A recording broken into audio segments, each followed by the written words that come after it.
All right. So, yeah, welcome guys. Thanks for coming down tonight. This is the first of 4 seminars that we're running. We come up with this idea a few months ago about talking about some of the stuff that probably doesn't get addressed often enough. Probably nutrition's the one that does get addressed a little bit, but people still skim past it and try and find ways to, out-train shitty diets or there's just not enough understanding. So the point of tonight is to do that.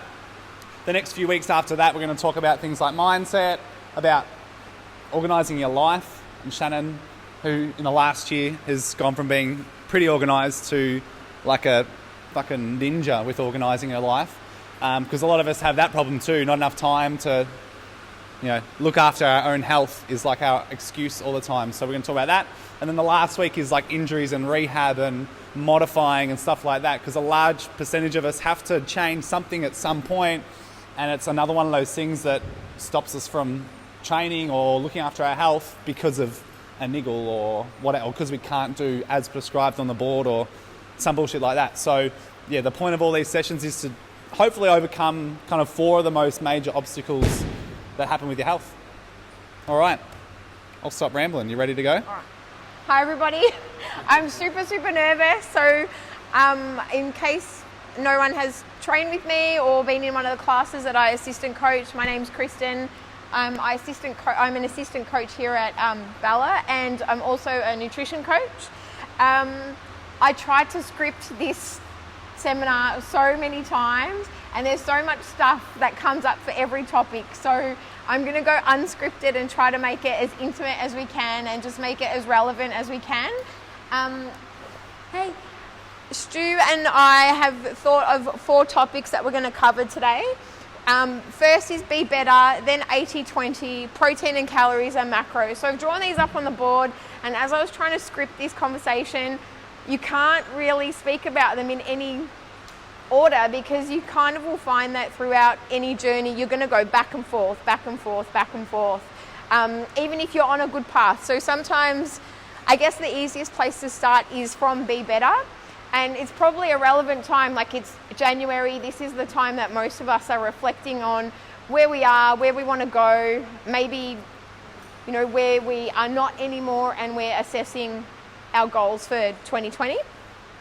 So the topic of be better is quite relevant. So I'm going to start from here. Be better is where we get to this point where we identify that we probably have a need for change, or we want to improve on something, and it's usually where we would associate the start of our journey. So say for example we're setting our 2020 goals, and we know that if we're keeping this to nutrition, this is an area that we feel like we need to improve on. It can be a rewarding part to start off with, but it's also probably the most overwhelming, because at the very start you might feel like there's so much I need to be better on. There's so much I could, change and make improvements on, that the list goes from 0 to 100, and then you're like, shit, I don't know where to start. And then we find that we try to change all of those points that we've put on the list.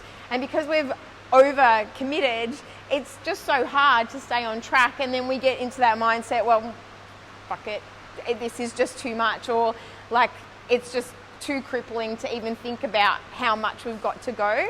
So this is probably the part of the topic that I want to spend the most time on, because getting started is always the hardest, and then second to that, staying on track is quite hard.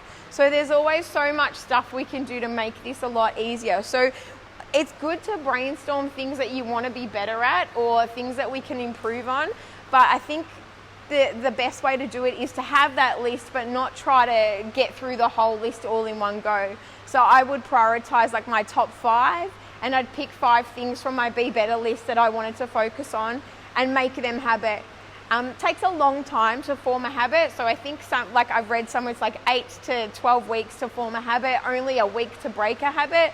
So if we try to change like 50 things in one go, it's just going to be too hard. So you just want to get good at a few things, make them become part of your everyday life, and then go back to the be better part and have a look at the next 5 things you can do.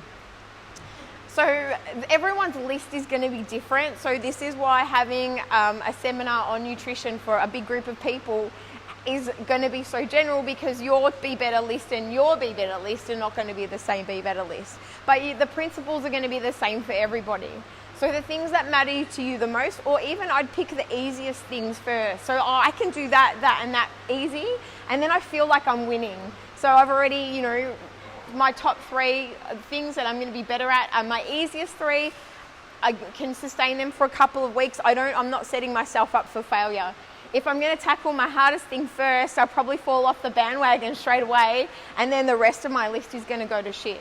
So I'd start from the bottom and go up.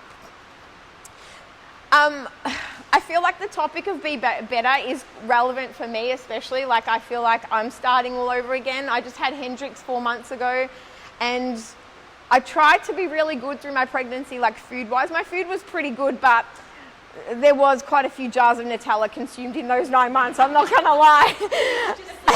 I don't know. And now I can't look like that jar of Nutella. Literally, we would buy it. And I know I shouldn't have bought it. And then Dane would go to the cupboard to sneak some, like, where's the Nutella? I don't know, the baby ate it. It happened a lot. So, but now we don't look at the jar of Nutella the same way anymore. But I feel like I was so good with my eating, so good with my training.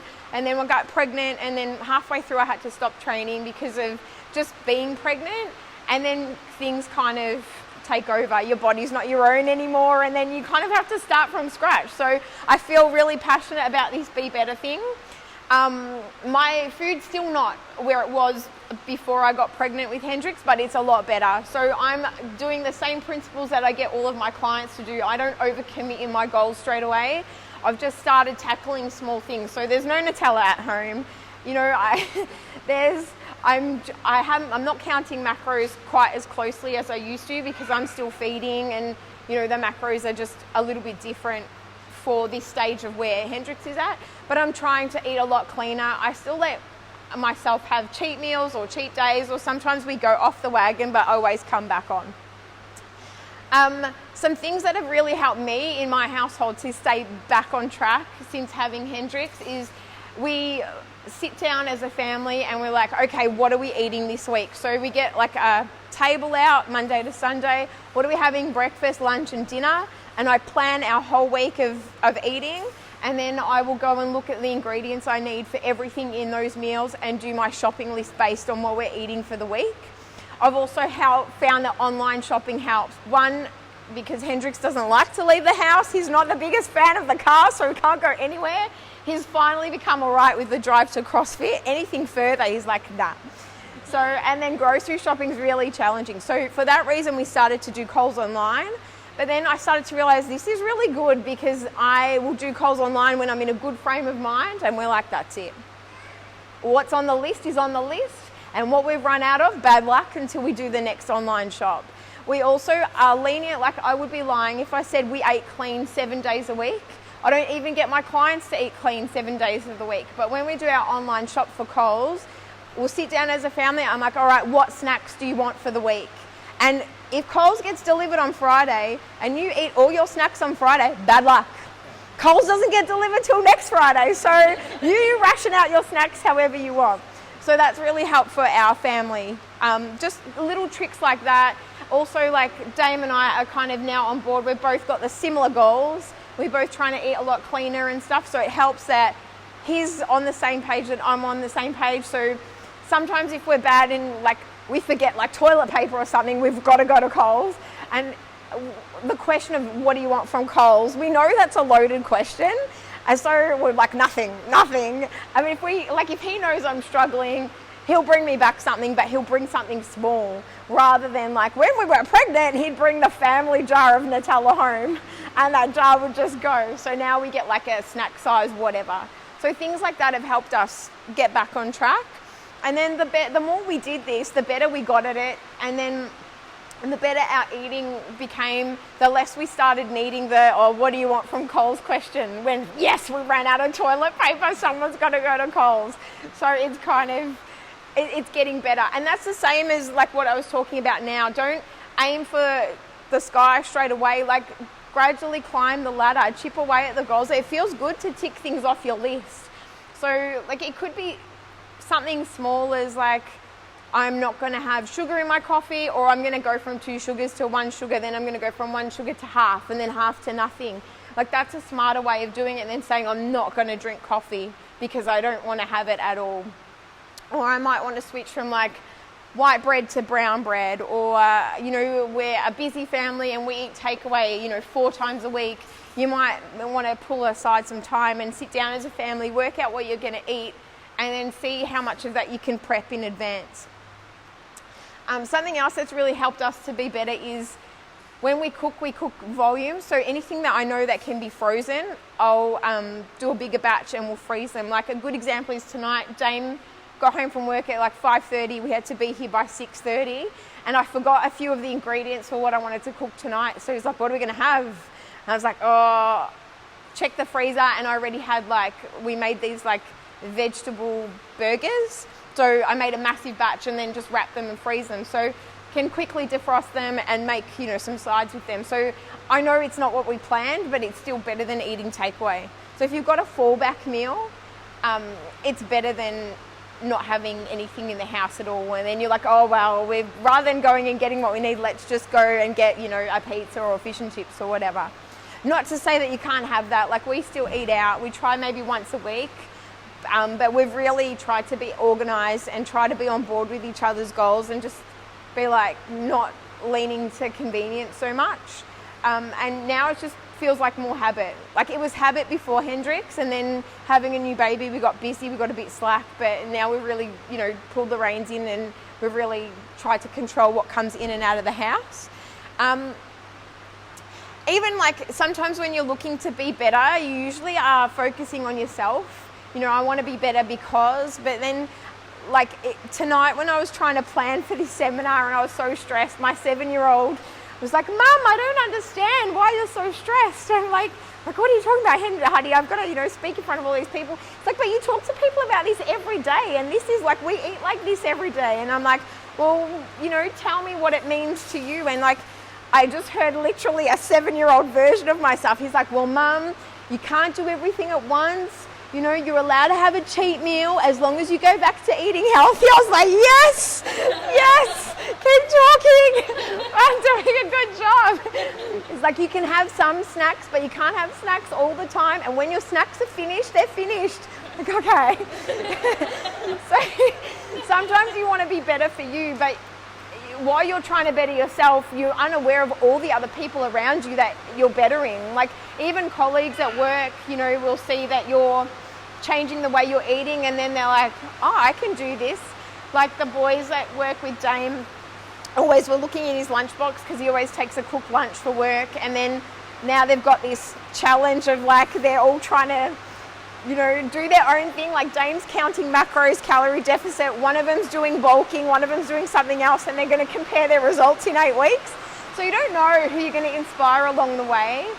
And even just having a plan and sticking to it. Like, one of my clients was really, really good at following everything I had on the meal plan. She didn't make any excuses, really enjoyed her cheat meal. For example, we had the school Christmas carols, and she came to Christmas carols, and I looked over and there she had the meal that I wrote for her that day. Even though it was picnic day and everyone was bringing Maccas and pizza and stuff, she was really good. It's like, no, I'm not going to enjoy this here. I'm going to wait. So, and then and then I looked at what her kids were eating, and they were eating the same thing she was eating. So sometimes being better, wanting to be better for yourself, is not necessarily a selfish thing, because everyone around you benefits in some small or big way. I think especially if you have kids, wanting to be better for yourself is definitely being better for them, because they'll just grow up with a different mindset to food and nutrition and why we eat. I think that's all I've got for Be Better. Does anyone have anything they want to add? Is anything, some of my clients are here tonight. Has anyone found anything that they've done that helps them in the early stages? Planning? Being organised, yeah? Yeah. Makes it so much easier. I'm not much of like a pre-made, week ahead kind of cooker, but the amount of quality meals that you can buy from the supermarket now that are good calories and good nutrition. Yeah. Coles just brought out about... Coles line's amazing. They used to have nothing. They just had Indian food. Yep. And now there is about 6 different brands, including fitness outcomes at Coles, and it's like 300 to 500 calories a meal, full of veg. They've stepped their game up big time. So if you're not our rule is if we're stuck into something to eat, we have like 4 or 5 meals in the freezer. Yeah, so you still have a backup meal at home. Yeah. If I go stuck to something to eat, I'll have that. So that's the first thing I wanted to know. So I've worked with you before. Yeah. And I hadn't thought of that. Oh, really? Yeah. But the other thing is, we go to the market, like down in the market. Yep. So you can buy things in bulk. Yeah. Dandy Market's amazing. So there's no doubt that healthy eating is a lot more expensive than convenience eating, but there is ways to save money. I'm only doing Coles online at the moment because I can't think of anything worse than going to Dandy Market with him. I would just shoot me now. But when he's older and a little bit more okay with driving more than 5 minutes, I'll probably take my little shopping cart and go back to Dandy Market. Even the meat and the fish is amazing. Fish is half the price. Yep. And there's a nut shop there. Yep. We're getting the peanut butter. They fresh make it. They just get the peanut and squash it. Yep. So you know there's no shit in it. It's Yep. just straight peanuts. And you buy it by a tub I think it's 500 gram tub. Yep. Do they do hazelnuts too? I think they do. There's you can buy an almond paste. You can buy nothing. No, they don't do that. Peanut butter, almonds, and there was one other one. Yeah. But yeah, Dandy Market's definitely whenever my clients oh, the shop is getting expensive, I always will Coles is so much, our grocery bill's so much more than what it used to be, but I just don't have the time or the patience to go to Dandy. But the first time we went to Dandy Market and we went to the fish shop, the lady rung up our order. I was to my husband, quick, pay the lady. He's what are you talking about? I'm like, she hasn't weighed something. For sure she hasn't weighed something. Just pay her. Let's go. It was half the price we spend at the fish shop in Cranny. It was so shocking. And let's hightail it. And then we checked the receipt. Everything was on there. So, yeah. And one other place we found was down on Cool Art Road. There's the train. Turong, I think it's called Turong Farm. Ben's Rice Farm. Ah. And it's just become a once a fortnight to a month trip. Yeah. Get out of the house, go down there, get to know the people who own it. Yeah. And it's super fresh. Yeah, it's all fresh in the fish shop. Yeah. So even though you spend a bit more, and it lasts so much longer. Yeah. So much longer. Like the spinach leaves, they'll last about 3 weeks coming from there in the fridge. Oh my, mine are lucky to last 3 days from Coles. No, if we buy 4 packets, say, Yeah. by the time you get to the 4th packet, 3 days in Safeway. Yeah. The max and they're all mushy and old. Yeah. These will last 3 weeks. Yeah. So before Krysten moves on to the next bit, probably one of the other things about that kind of stage there is about just, who's thrown in the towel because they fucked up once. Hands up who's done that. All of us have done that, so fuck this, I'll just start Monday. Fuck this, I'll just start Exactly. Monday. That's why the arrows go back and forth, back and forth. So what this is trying to tell you is if you're just being let's say 1% better every single day, over a year, that's 365% better. Mm-hmm. So if you fuck up one day, you're still 364% better. Exactly. It doesn't matter, yeah? And that's a lot of what that's about is, like Krysten said, finding little things to be better at, bit by bit by bit. And if you stuff up one day, no big deal, yeah? No big deal at all. I mean, if you stuff up one day and then you go on a bender, you're going to be a lot further behind than if you stuffed up one day and you're all right, it's done. Let's just move forward. You're going to put yourself way back and then you're going to be stuck in be better for a lot longer. And then you're going to be well, I'm not better. I'm not good at this. I'm just destined to eat like this. It's just too hard. But there are different ways that you can be better. I've had clients who have come to me and said, I don't like cooking. You need to do me a meal plan, but I don't want to cook. So we've done a meal plan with fitness outcomes meals in there and then minimal cooking. There's different ways to be better. My clients' meal plans are very rarely the same from client 1 and client 2. Lots of different meals. If you come to me and say, I don't like cooking, I'm not going to make you cook because you're never going to be better. You're going to look at this meal plan I'm not I don't want to do this. This is just too hard, and you're not going to change anything. So your version of being better and your version of being better are not ever going to be the same. But just tackle small things, and it's still okay to eat like prepackaged stuff. Just make sure you're eating good stuff. If you don't want to cook, like if I didn't have a family, I probably wouldn't cook either. I'd probably eat from the fridge here every day and just take my meal home. But it's easier for me to cook for 2 kids and a husband using groceries rather than buying like 4 or 3 fitness outcomes meals every night for dinner. So once you've mastered Be Better, you may go down to 80-20. So this is a really responsible way and an easy way to get your nutrition on track. This is the best way to not beat yourself up about shit that happens. Like, you never ever want to have a life where you're so focused and you have your blinkers on that you can't actually go out and enjoy life. I would never ever want any of my clients to be like, I can't go out, don't invite me to stuff because it doesn't fit my macros. Like, you will not follow your macros for very long if you become a recluse. You're going to be a couch eater or a cupboard eater 100%. You can't stay on life like that. Like, you have to be flexible. So the 80-20 rule is I'm going to be good 80% of the time. I'm going to enjoy myself 20% of the time. Like, no matter who you follow, like the influencers on social media, myself, not that I'm an influencer, but I'm a nutrition coach, I don't eat like clean 100% of the time. We still go out for a cheat meal, and I really enjoy my cheat meal. I usually don't share it with my husband because that's mine. Like, it's just how it goes. Like, I love eating good food, and I love the way the good food makes me feel and like the results I get from it. But I also like being social and going out for dinner with my girlfriends or going out for a date night with my husband. Like, life would be pretty boring if all you did was work, eat, sleep, repeat. You've got to have something. And it's okay to enjoy bad food. Everyone enjoys it. It tastes really good. It's supposed to taste really good. Just can't enjoy it all of the time. So if you're fair and you're flexible in your thinking, then this should help you not fall off the bandwagon. I've had a bad day, whatever, this is going to be part of my 20%. I'll be good tomorrow and the day after and the day after. So this is probably a stage where most people should stay on for most of the time before they get to this and definitely this. So just try to clean up your act as much as you can. Still enjoy your food, still enjoy life. You don't really have to worry about like looking at the macros and weighing things up. You just know that you're making good choices. We all know what good choices are. Like when we're going to the supermarket and we're filling the trolley, deep down we know the difference between what's good and what's not. There are some foods that it's a little bit difficult, like marketing and packaging make it really hard for us to make good choices sometimes because they'll put things on there like low fat or light. So if something's low fat, it's usually high in sugar. You can't take off something and not give to the other because then the produce ends up tasting like shit.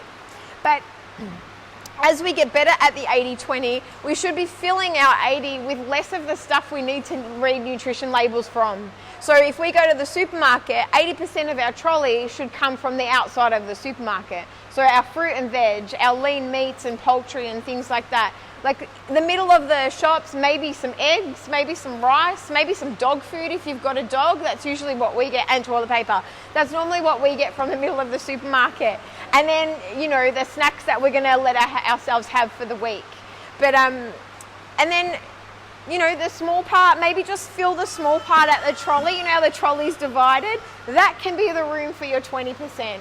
Fill this big part with all the good colourful stuff, all the lean stuff, and then get all the packaged stuff to fit in the front of the trolley.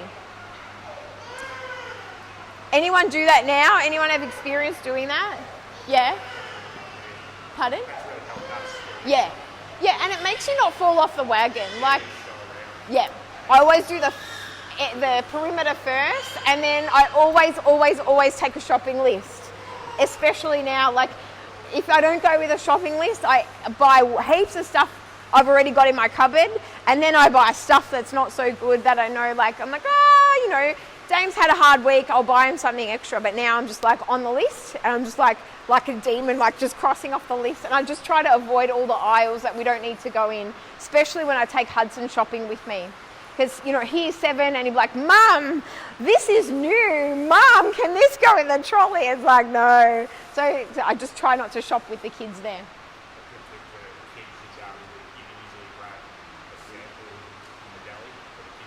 Yeah.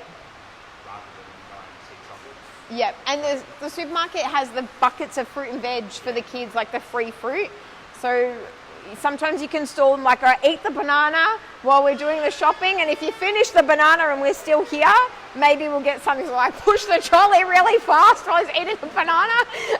Sorry, buddy, you ran out of time. Do you want to pause for a sec for him? Yeah, is that all right? Yeah. Dinner, like, so I'm like, yes, this is my only chance. I'm going to get like 2 entrees and a main and 3 desserts because this is my one. It's still a cheat meal if I do it all in one sitting because it still blows you 20% out. You just got to go and just pick something you really like. It can be the world's worst thing. It can be the fattiest thing ever. It's just one meal. And then you just learn that you can have both. You can have your cake and eat it too. Like, as long as you're putting in the 80% and you're training and everything, that one meal is not going to make any difference. You still will get where you need to go. All right, so once if we sit on 80-20 for most of the time, and then like Stu said, you get a little bit curious, you want to start counting your calories. Counting calories is hard. There's a bit of an art to it.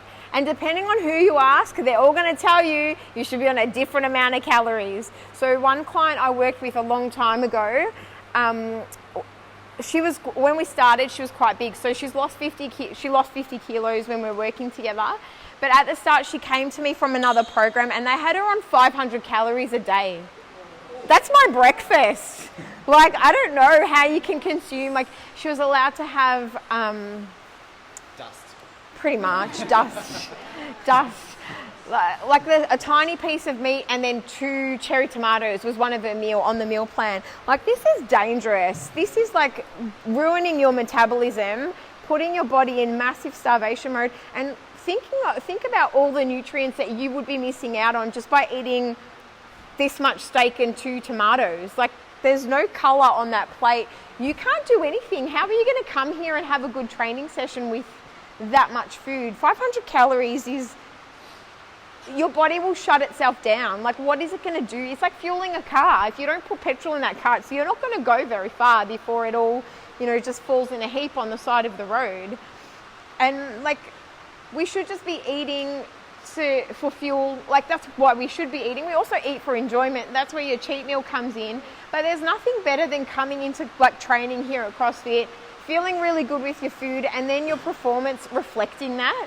So that's another thing that a lot of my clients find. Like, one, when I give them their meal plan, they get overwhelmed that there's so much food on there, and they just get a little bit scared that if they're going to put on weight, because they've come from people that have put them on such heavy deficits, and then they eat off the meal plan and their training improves. They are able to lift heavier, they're faster, they feel better, they don't get as sore, the DOMS isn't as bad. And that's what we should be aiming for. Like, so eating a bit of steak and 2 tomatoes is not going to give you that.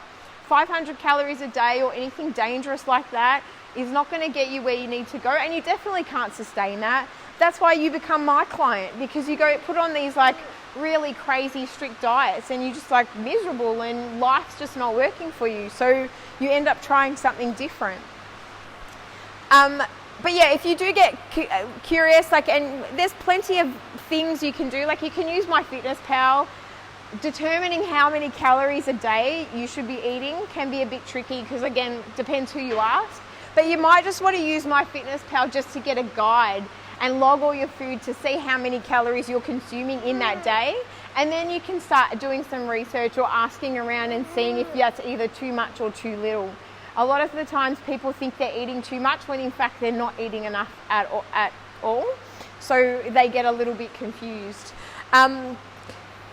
Proteins, so if I was to start counting my calories, I would want to count my calories and just make sure that a decent portion of my calories is coming from protein.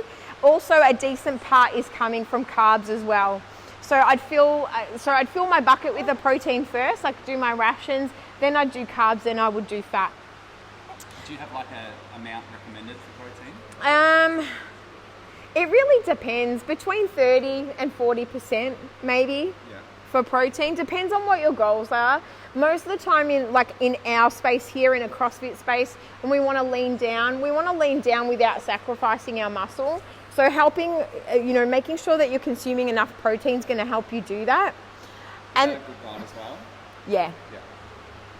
And then, depending on the protein you choose, that's going to dip into the fat bucket as well. So if you're picking lean proteins, then you'll get more room in that fat bucket. If you're picking a protein that you really enjoy, then you're going to get less room in that fat bucket. But the protein might taste better, so you're willing to make that sacrifice. But if you're filling those calories with, decent whole foods, you can't really go too wrong. Just try to aim to do your calculations based on 40%.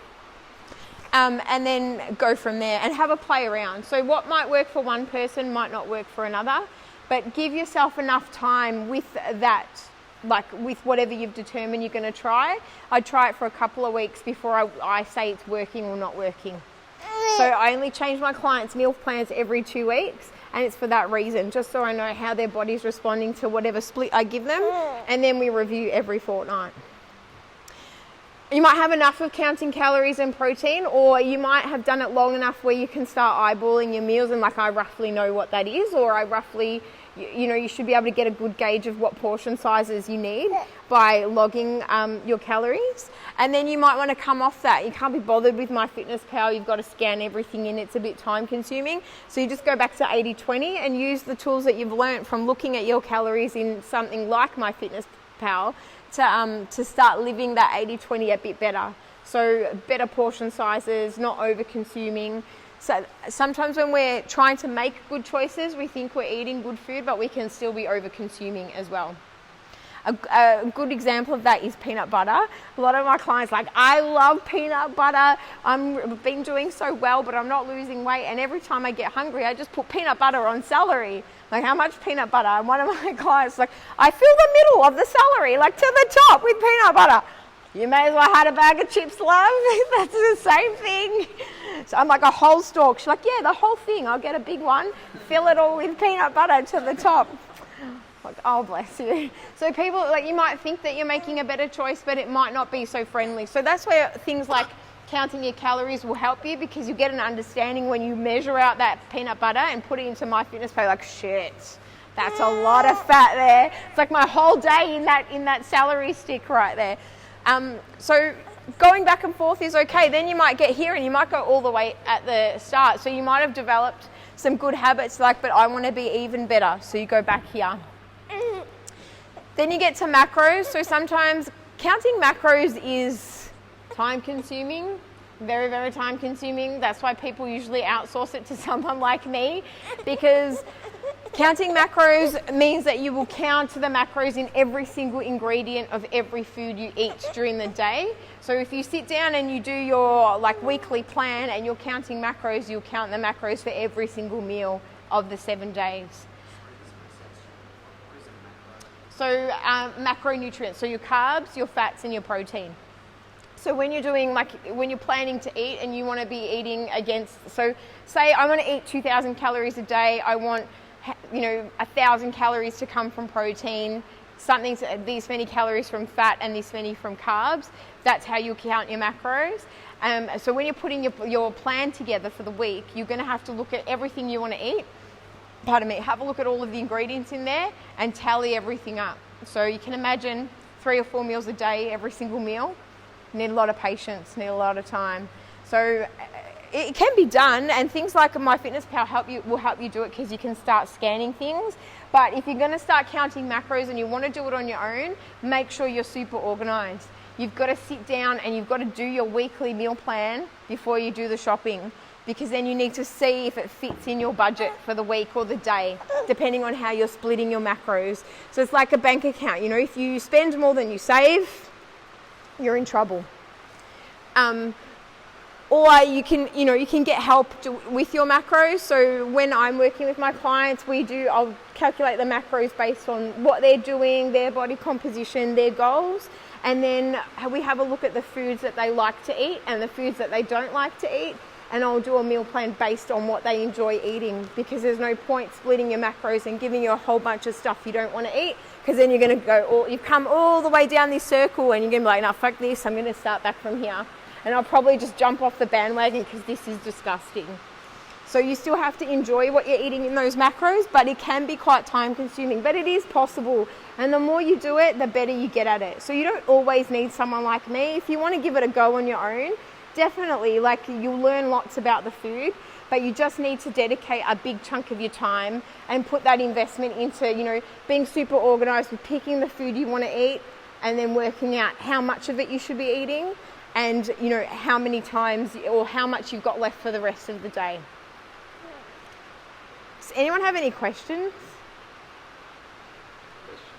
Mine's a little bit in depth, but Yeah. what are your thoughts on intermittent fasting and incorporating, as long as you've got your 80-20 rule going, your protein and calories, how would you go eating that one, would you go fasting and all that sort of stuff? Totally up to you. If it works for you, then that's fine. I don't usually get my clients to do it. I think we sleep long enough, and when we sleep, we're in a fasted state. Intermittent fasting is good to put you in a calorie deficit because it gives you less time in the day to actually eat that food.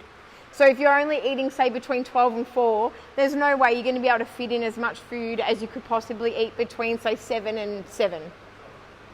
But if it works for you and you feel good doing it, then totally, like, it's okay to do something that you enjoy doing. So if you enjoy it and it works for you, there's no one to say, I'm not going to say that that's wrong. It's not what I prescribe, but that's why there's lots of different stuff out there. You just have to figure out what what fits your life and your, makes it easier for you. But my opinion on intermittent fasting is you just get less time to get it all in. But as long as you're getting enough calories in, you don't want to be starving yourself, then that will be fine. If you can fit your daily calories in between the window where you can eat, go for it. I think that nutrition timing is something that we don't really need to worry about at this level. Like, we're not, games athletes or anything. I think we need to look at the smaller picture first, and we just need to get our nutrition right before we start getting overcomplicated and looking at, what time of the day we're eating before training, after training. Like, if you prefer to eat before training and you can stomach it, that's fine. Like, it's better than not eating at all and, way under consuming, or, eating really late at night and then you go to bed feeling crappy. Like, some people can eat and go straight to sleep and they feel okay. Some people can't. Some people can train on a full stomach. Like, I normally can train on a full stomach, but when I used to do the 5 a.m. class, I had no desire to get up any earlier than I had to be here at the box to eat. So just eat after and train fasted, only because it was more convenient, not because it made me perform better or anything. But if you feel like you're going to perform better, you should definitely, you take it and adapt it to you. Just focus on putting good nutrients in your body. There should be a few, especially around these two areas. I imagine there's no stupid questions. And if you've got any questions towards like myths and stuff, like I've heard this, Yeah. heard that, like what does it all mean? Love them. Yeah, as long as they're good, clean protein shakes with not too many fillers in them. Look at the ingredients list on the tub. The less ingredients it has, the better. And look for like no fillers will normally have ose at the end of them, like sucrose and all of the sugary stuff. Something really clean, like the ATP Science ones are quite good. I use Genetics Nutrition. That would have been, you would have used that as well, wouldn't you? No. I use bulk nutrients. Okay. Yeah, bulk's good. Yeah. Bulk, yeah, there's nothing in them. Bulk's very similar to true protein. Okay. Yeah. We just So- can't stop them. Oh, really? Yeah, no way stop them. Oh.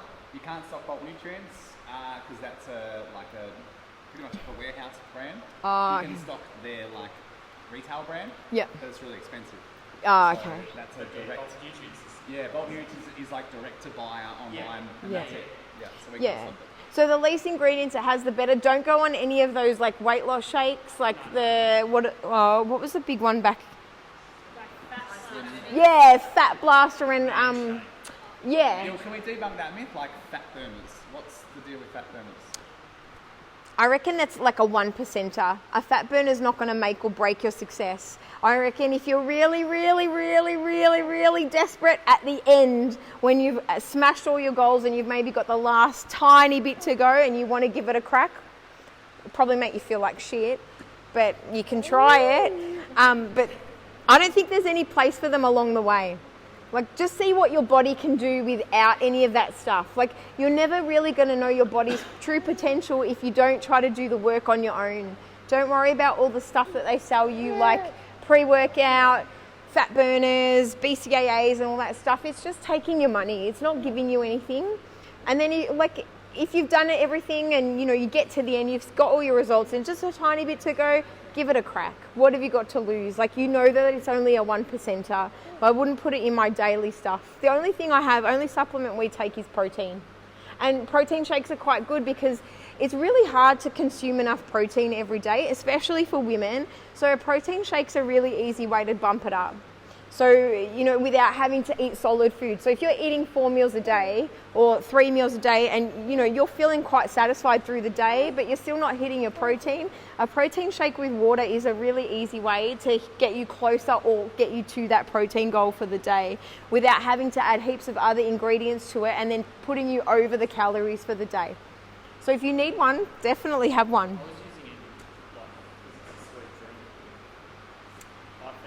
Yeah, if you put it in your budget for the day, like if that's in your calorie budget for the day, that's fine. I have clients, most of my clients, when I ask them what's one thing you can't live without, so I can put it in your meal plan, it'd be coffee. So most of my clients have a coffee every day in their meal plan, and we just account for it. You can't strip yourself of everything that you like, otherwise the cravings will just get on top of you and you're just like, I hate everything. I hate everyone because I'm hungry and I've got cravings and I hate everything, and you'll just end up not staying.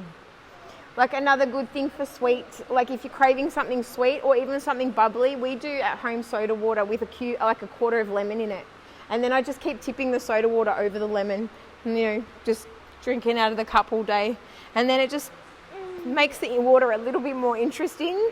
It's just something different. You get a little bit of like flavor in there, but that's fine. Like, if you want to have a protein drink, just factor it into your calories for the day and your macros for the day. We've talked a little bit about calories and stuff like that. I just want to make sure everyone's clear. Does everyone have an understanding of like how fat loss occurs?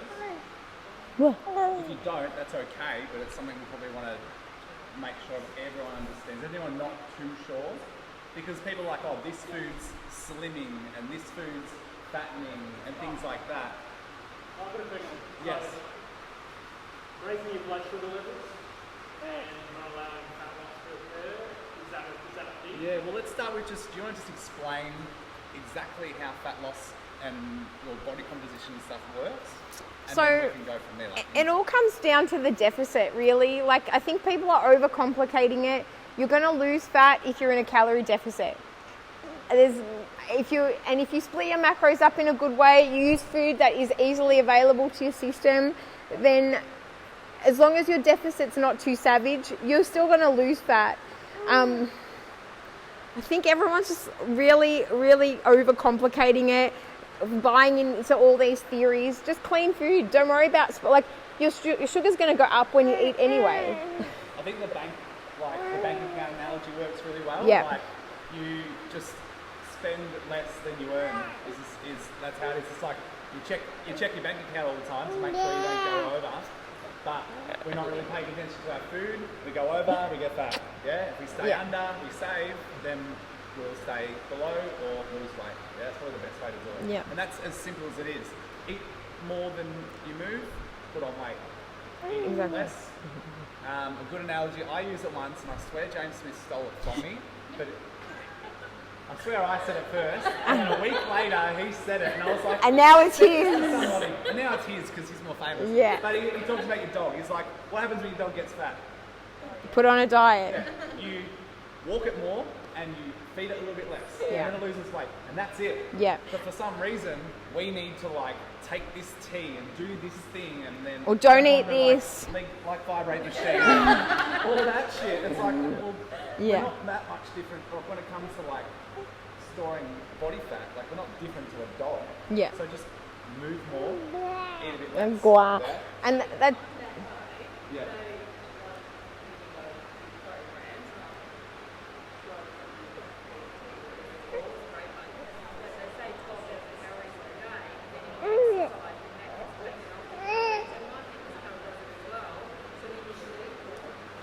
I would recommend not to do not put the exercise part of MyFitnessPal in, because it's not very accurate. It's super hard to measure energy expended, especially in the gym here. It's really hard to measure what we're doing in the CrossFit gym. It's easy to measure running. It's easy to measure swimming. It's easy to measure walking. But lifting and skipping and jumping and things like that, it's way too hard. So you're better off just, like Krysten's saying, just trial and error. Do like 2 weeks or a month. Trying to be as consistent as you can. Like if I train 4 times a week and my steps, I do 10,000 steps a day every day, that's consistent. And then my food's consistent and something doesn't work, then I can change a variable. don't change things too quick. Let things settle. Yeah, one day. Don't make rash decisions like, oh, I jumped on the scales, fuck this, this is the same, this is not working. Give yourself time. They are. Just chuck them out. Use photos, use measurements, use your clothes. I like to use those kind of 3 variables. It's gym, your NEAT, like your steps, and your food. So if something's going in the right direction, sweet, just keep doing what you're doing. Yeah. If it's not changing much in terms of more like, a photo or something like that, then you can increase your NEAT, increase your gym, or decrease Improve your food. And that's it. That's all you need to do. It doesn't have to be drastic. It's like, okay, I'll just do this a little bit. Or I'll just do this a little bit. Yeah. And then let's try that for 2 weeks. And if that works, change it again. Yeah. Along the lines of that, MyFitnessPal, usually, like an easier way to do this is I usually I'll take, when I'm doing the calculations for my clients, I take into account what they're training, how much they're training and stuff, but I average it over the week. So even a question I get asked is, oh, do I eat the same amount when I'm not training? Yep, because we just put it into a weekly bucket. It's too hard to be like, all right, you can have high cal days, you can have low cal days, and then if you end up training more than you anticipated, it's a bonus. Just leave it. Don't overcomplicate it. Just try to pick, a calorie amount and for a week, and then break it down over the 7 days and hit it that way. And then don't worry, don't put your exercise into MyFitnessPal. Just use it for food tracking. So would you use the calories that they give you on MyFitnessPal minus exercise? Like how would you work out as to what these folks will have? Yeah, that's a good question. For like the weight loss that you want all that kind of stuff, because obviously it's different for everybody. Yeah. I think MyFitnessPal also asks you how much you want to lose and how quickly. The TDE calculator is quite good and it's responsible, but you still need to gauge it for yourself. So you kind of need to, probably a good way to do it is to have a look and count your calories for a little bit so you know what you're already eating. And then when you go on to calculators like this, if it's saying, oh, you need to be eating this many, you can kind of gauge it on the calories you're eating now and say, oh wow, it's telling me to eat a lot more. And it may be because you're really under consuming, or it may just be a bit of a weird calculation. Or another, if you really want a really accurate way to know how many calories a day, you get a Dexa scan. But you need to be careful. You need to be in the right frame of mind with these type of scans as well. You need to be prepared that the results that they give you may not be what you're expecting. So you might think your body fat percentage is like something, say 20, you get a Dexa scan and the Dexa's like, actually your body fat's 30. You can't get caught up on that. You just need to make sure that you have a good chat to yourself before you do scans like that and tell yourself, I just want to know my starting point. I don't care what my starting point is, but I want to know it and leave it so I can refer to it later. A Dexa scan's helpful because it will tell you how many calories your body will burn in a resting state only, and then you can compare it to the calculators and stuff and get a gauge that way. But again, a Dexa scan's not cheap either. But that's if you really want to get into the really fine stuff. I would just do a really educated guess first, pick something conservative, and then have a play around with it and see how that's working for you. So do you have any more questions? Wow.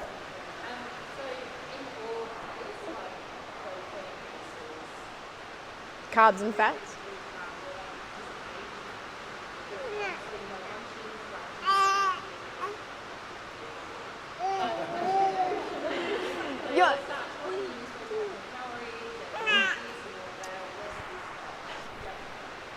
You're, the calories you need will go down as you get older. Your it's no secret, our metabolism slows down as we approach our 30s, and then it keeps slowing down. But you're not an average 40-something-year-old, right? Like, how many 40-year-olds do you know come to CrossFit? How many times a week are you here?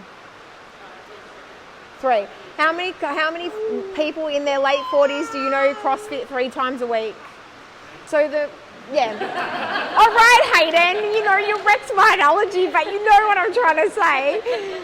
You have to also be objective enough to be like, I'm not a standard mid-40s. I don't, most people in their mid-40s maybe go to work, they might walk the dog and come home. Like, I'm a badass mid-40, I'm like lifting weights, I'm like doing pull-ups and stuff. So my calculation's going to be a little bit different. So you could probably afford to have more calories than the lady that sits next to you at work that's the same age, because she probably goes home, has dinner, maybe walks the dog, and that's it, she's done. So your life it's a lifestyle as well as age. It's just, the calculation's not that straightforward. And that's why, like, those weight loss programs like Light and Easy and stuff that will put you on a calorie amount per day without even knowing you, it's a little bit difficult. Like, what do you learn from that? You don't adjust the calories as you go. The person on the phone taking your order doesn't even know you, doesn't know that you lift weights like 3 times a week. So that should all be factored into, like, how much allowance you're giving yourself, so you're not starving yourself. Play around with it. But yeah, I'd make sure you factor in your exercise when you're doing your calories, when you're counting you're trying to work out your daily budget. Yeah, isn't that right? Further questions? No.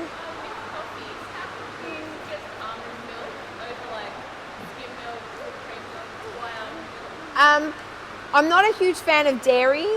So dairy is not the best for your health anyway. So there's lots of studies that a lot of consumption of dairy is linked to cancer and things like that. So I always try to steer my clients away from that. And it just holds mucus, and from my experience, it slows everyone's weight loss down. And it just, if you're trying to cut the fat around your muscles, it's just not that effective. So I'd always recommend going to almond milk, then going to cow's milk. Even if it's not about weight loss, just the studies behind it that link it, especially to men, with cancers and stuff in males, is really significant. So I always try to just do my bit and try to teach people that there's other ways to get your calcium rather than from cow's milk. Black coffee. Oh, no. So coffees a day, does it affect you? If you have to have 2 coffees a day, is that the end of the world? Nah. It's not the end of the world. We factor it in. It depends as well. If you're having a black coffee with no sugar, there's not much in that. That's the only way to have coffee. No, it's not. But if you want a latte, 2 lattes a day or whatever, we just factor that in. And that's no problem. Would you suggest anything else for, say, coffees? I love coffee. And stuff like that? I don't drink coffee. I Yeah. don't understand how all you guys drink coffee. But I tend to go for a no sugar Red Bull when I'm really, really tired, and I know that that's no good. Yeah. What would you recommend for something other than energy? Because I know Fruit, veggies, sleep, but just a clean snack. Make your own muesli bars or something like that, or have a piece of fruit. Maybe you're not eating enough calories in the day. You're a mum, you're running around after a 7-month-old, so you might be underestimating how much you actually need to eat. Or you might be so busy that it gets to 1 o'clock and you're like, I haven't had anything. It happens, it's easy for that to happen. So, I'd probably make sure that you're on top of your food for the day. We don't know what nap time is. Yeah, on sleep though, super important. More so because the fact is, when you're tired during the day, you get in a shit mood and you end up over-consuming calories. You eat shit because you're grumpy and you just want chocolate and you're in a bad mood. When you're in a bad mood, you go for comfort food. So not so much linked to like the sleep causes weight gain rubbish. It's more so sleep causes weight gain because it puts you in a shit mood and makes you want to eat crap. So from that perspective, sleep's important. And you need time. Like sleep helps your cortisol levels level out and, you know, readjust and stuff. So it's all kind of linked. So make sure you're trying to get where possible, 8 hours of sleep if you can. It's not that easy. And then just adjust your food through the day. You might be under consuming. What's this? Good. Any other questions at all? No? If you do want extra help, we can help. Krysten can help. Like she said, she does meal plans and does a lot of one-on-one work in that way. And I'm always here, so you don't need to be my client to ask me a question. Yeah. You can come and have a chat. You don't have to be on the books or anything. Yeah, if you are like, sweet, I'm going to give this a crack myself, come to us, come to Krysten and just chat and But- give it a go. Krysten's even given us kind of like a good generic meal plan to start off with. Has anyone used that? Do you like it? Yeah. Yep. So that's a 3-day meal plan that Krysten put together. So we have that there, and if you're like, fuck, I just want to just do that for a bit and get some success, do that. Have you noticed any, have you found it useful? Part of the challenge. Yeah? Oh, good. But then I sort of do that thing where I went through calories, counting, Yep. stuff like that, and then now I just fluctuate. Yeah. Now I feel like I'm You should be able to eyeball things off now. pretty good, and then I can see some standing fat, alright, Rein it back in. That's normal. That's how it should be. You shouldn't need to eat off a meal plan forever, but you can always come back and revisit a meal plan when you want to rein it in. Has anyone else used the generic meal plan here that we've given out? I know, but sometimes I've got to put something in that's a little bit, it gets balanced out through the day, but sometimes you've got to have something you're looking forward to, I know this is good. Yeah?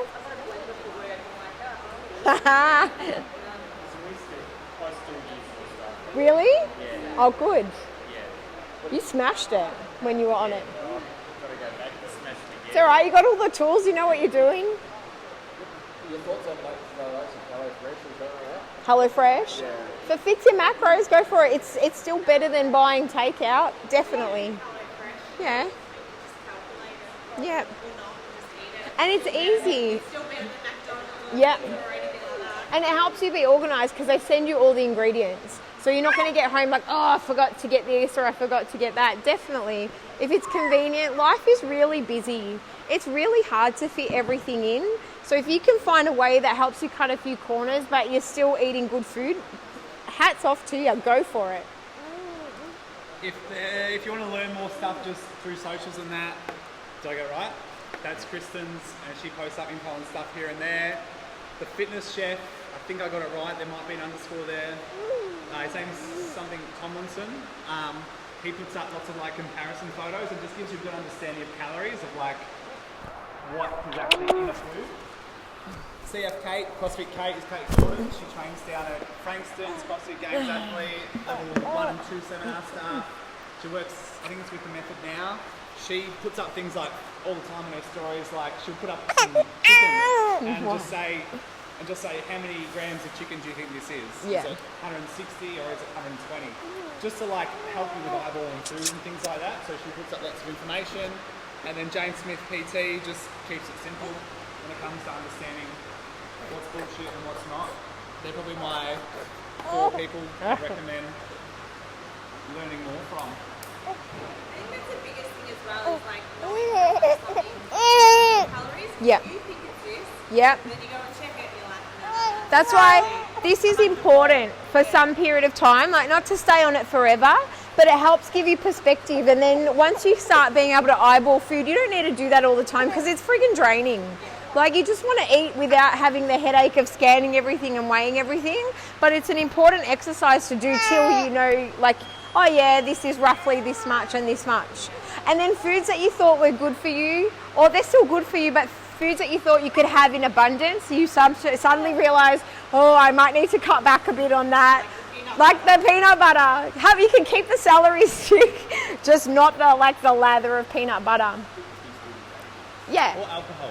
Alcohol's super high in calories. And they're all empty calories. So at least if you're gonna have like, I don't know, a Snickers, there's like at least peanuts or something in there, but alcohol's just nothing. Your body absorbs nothing from it.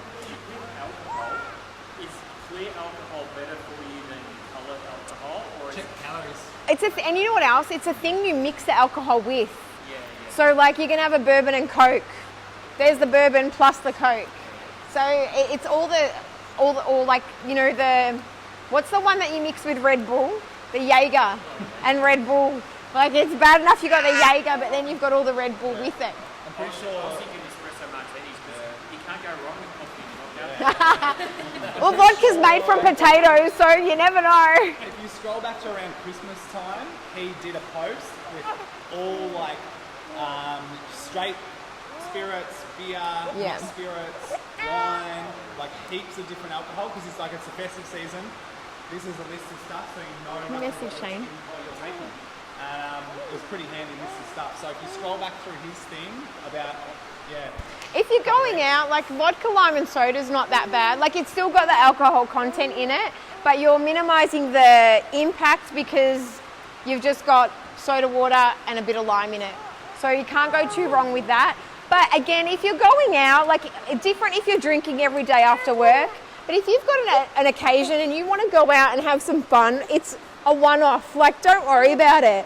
Who cares about your macros if your best friend's getting married or it's their hen's night or whatever? You're supposed to do that stuff on a hen's night. You'll feel shit the next day and then we just get back onto it when you're feeling better. I think that's time.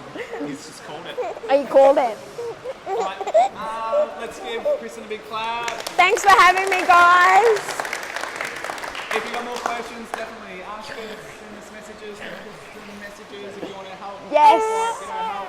If you need a catch up at the box or anything, just like let me know and I'll try to make it down when you're training and we can have a chat, or you need some help with anything, just reach out. Beautiful. Thanks. Thank you.